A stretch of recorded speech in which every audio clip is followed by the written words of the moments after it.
Sesudem ditetapkan 2 tersangka anyar kasus korupsi dana PAD Desa Bukit Batu, penyidik Kejari Oki segera melimpah ke berkas perkara ke pengadilan.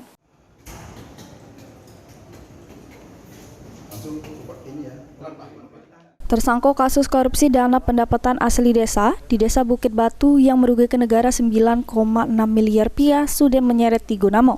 Masih terus dilakukan pemeriksaan terhadap saksi-saksi. Penyidik Kejari Oki Tria Hadikusuma mengungkap bakal segera melimpah ke berkas perkara tersebut ke pengadilan dan selik fakta-fakta anyar di persidangan.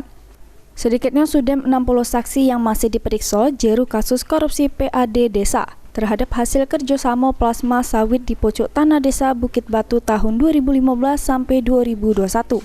Penetapan tersangka tersebut merupakan hasil daripada pengembangan penyidikan yang sebelumnya.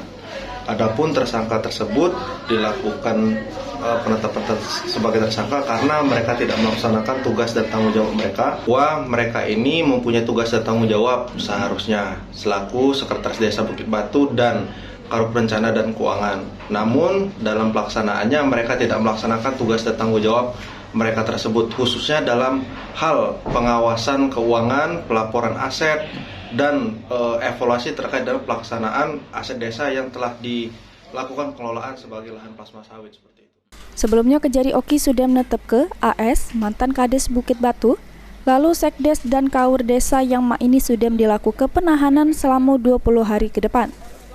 Bahkan beberapa waktu lewat juga sudah dilakukan penyitaan terhadap sejumlah aset dan rumah punya AS. Dan kalau ditemukan fakta anyar di persidangan KG, pihak Kejari Oki bakal langsung nindak lanjutinya. Novan Wijaya, PAL TV.